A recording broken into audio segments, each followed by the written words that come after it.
Hey, what's up? How everybody doing? As usual, I usually have a few things to say about certain things that are happening, or I'm just feeling some type of way I want to vent.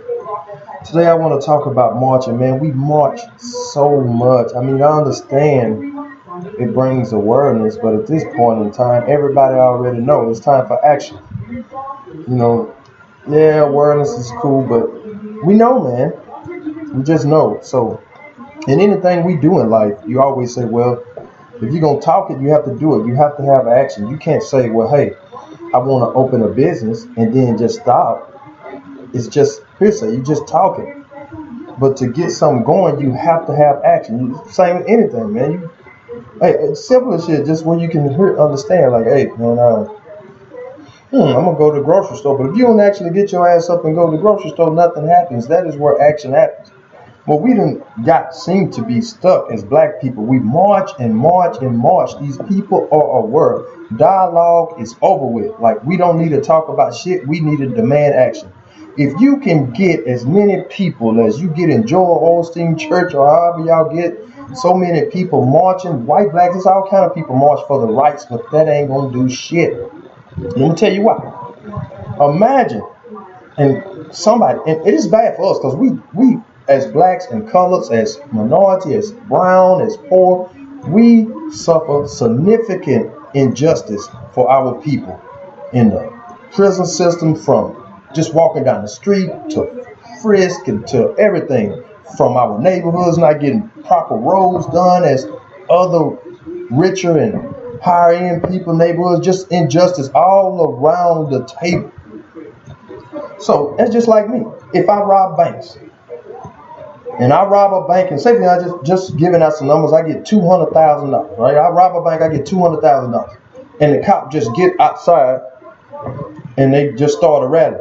For don't rob banks. For don't rob banks. I let the motherfuckers protest 40 fucking years, and after they fucking calm down, I go rob another bank because that consequence doesn't affect nobody. And you think these people care?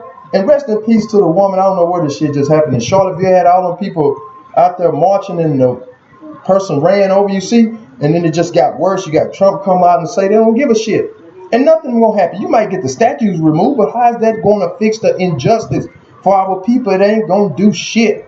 They let it come down and keep doing what they fucking do. Meanwhile, they still arresting more majorities and locking up for petty crimes, non-violent crimes, and giving them 70 years for one rock and other bullshit. They got a majority of black, brown, and poor people of lower class in prison for non-violent crimes, when you got a bank like Wells Fargo steals billions of dollars from the people, and they just fire the top guy and give him like a $250 million payment settlement, and he can go home and ball the fuck out and don't never have to suffer any consequences. They call it white collar crime for a fucking reason. And you know why? Because your black ass can't do it. Now, if I had a fucking bank and all black people and I did that shit, they have me under a fucking prison, a sewer system. And that's just the way it is, and everybody know it. So there ain't no fucking time about talking about it. If you can get a million man march together, you should march to the fucking White House. And it's going to take significant, I mean vast numbers to make this work. You literally have to get almost so many people, and it have to disrupt the system of the way America works. If it don't hurt American pockets, they don't give a fuck. You can march all you want, and it's gonna calm down, and things go on as usual. Just like Martin Luther King did. He was able to get people together and stop riding the Metro bus, and it hurt that system. They was losing money. When you hurt their fucking pocket, they wake up and realize they have to do something to calm down the situation. That's when things get changed. That's when laws get changed. First thing we should do is probably go to the White House and demand they release all, non-violent criminals out of the prison, because that's the main core of all source. When you got all these black men and brown brothers in prison, then what you think happened at the household? You don't have the family there. So it disrupts everything. It destroys the whole core, and it will ultimately destroy our culture. It might not kill us off, but we're going to all be fucked up in the long run. And it's going to be fucked up for them. They don't even get it. When you let somebody out that's been in prison for so long, and you expect this guy to come out and be productive, the odds are so against them, it's ridiculous.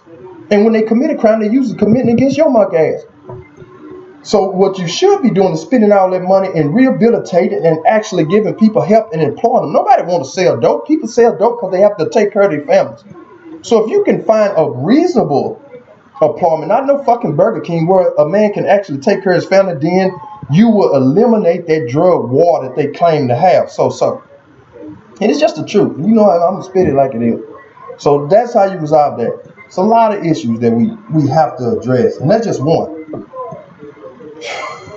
And not even that, man. Like, they use you like a playing card. If you don't have money, even if you black and you got money, you can have a little more substantial stance in the courthouse, because they have to abide by the laws because you get these high-powered attorneys. You know, if you go to a courthouse, whether you poor, white, or black, you might still have a little more leniency if you white.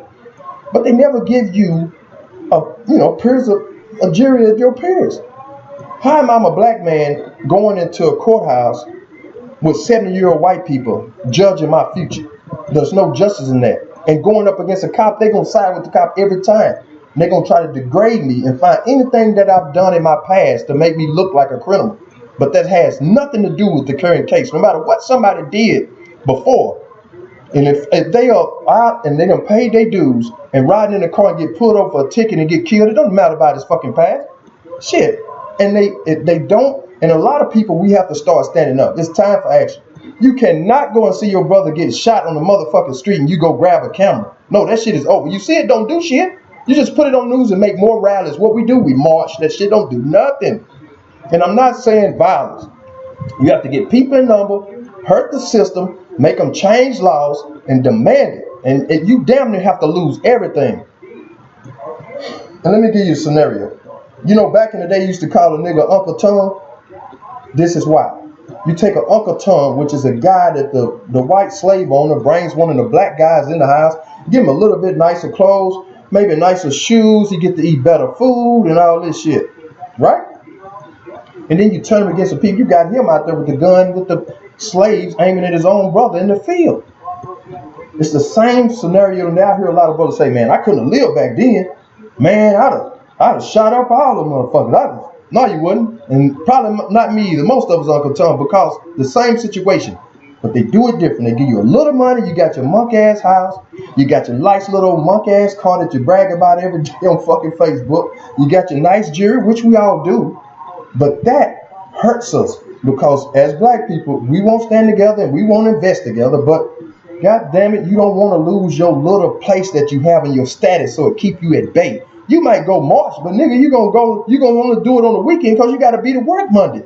If everybody took off and hurt the work system, the money, and made all the stocks drop, they will make a change. Until then, you got to get together in vast numbers and really do it. Make sacrifices for the future.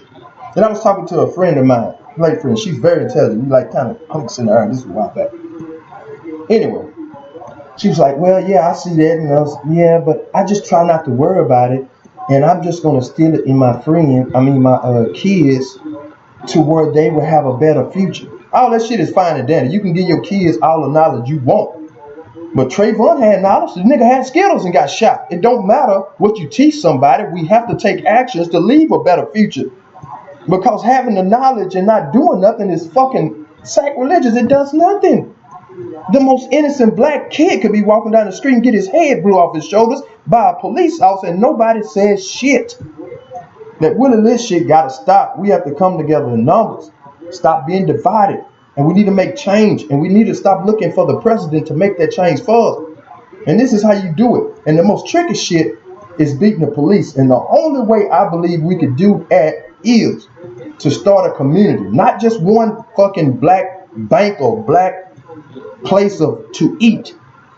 Just look like Bel Air and the Bet, where they got a Chinatown. It's all Chinese people, all their business. They got everything. So for black people have to do it, you need to have a bank. You need to buy up acres. We did it way back a long time ago. White people blew it off the map, terrorized it to death till we shut the shit down because we were so prosperous. You can do that today, but you have to get a lot of land. You have to get a lot of black people together that has money to invest and to build. You need the fundamental things that any society would need. You would need black bank. You would need a black grocery store, like a black Walmart, but you can't use Walmart. This has to be all black owned. Black dollar store, or whatever you call it. You can call it, I don't know, penny tree. You got to get, corner stores, car washes, laundromats. Everything have to be black in the community. Black house builders, black. It got to be all that. So when you spending the money in that community and you have all the money there, it stays there longer. It floats around before it goes out and start going to where it has to go, to the government and taxpayers. But to that contrary, if you just go to a black neighborhood where there's a few black business and you go to buy something, say for instance, a guy got a restaurant and you buy some food from him, there's not a black community. So when he goes spend his money, he don't want to eat his shit all the time. Eventually he gonna vast out and spend his money at a white restaurant or go to Walmart. All those are white established. So that money is gone out of the community, immediately out of our hands. Black people spend more money than any other race, but we have nothing to show for it. We don't come together. Niggas, like Willie D said, we come together and barbecue and drink all motherfucking day without one motherfucking problem. You try to get a lot of black people together, open up businesses and shit, and see what happens. That is the Willie whatever Lynch syndrome, divide and conquer. And they figured it out. When we give them a little piece of the pie, they won't sacrifice it. We done got to the point we feel safe where we at. As long as it ain't us. Oh, I made it home without getting shot. But imagine that mother or that father, how they feel when their mama or their kids then got shot or beat the fuck up by a police officer. You cannot turn the cheek. Then you part of the problem. So I'm just saying this, man. Like, I'm tired of seeing the damn march. You're going to march till your feet bleed. You ain't going to get shit accomplished. We need to move forward in a non-violent way and make change and demand it and make sacrifices, or it won't be no fucking future for your kids. If you do, what about the next generation? They won't know how to take action because we didn't. It's a thing that is folds down. And they'll just be marching like our motherfucking ass another 400 years. Or you can do what we always been doing. If none of this appease you, and you can say, well, Corey crazy, if you think all this is stupid, think of it this way. Do what we always been doing. Look up in the sky and wait for Jesus to come back. And by the time he done did that, I could have went to the Saturn, walked the fuck back, and by this time it'll be another 350,000 black, brown, and poor people in jail. It'll be another 5 million black people killed by police officers, beat, subject to this system. And you'll still be waiting on Jesus. How about that? And it's just my opinion. You can like it or not. Thank you.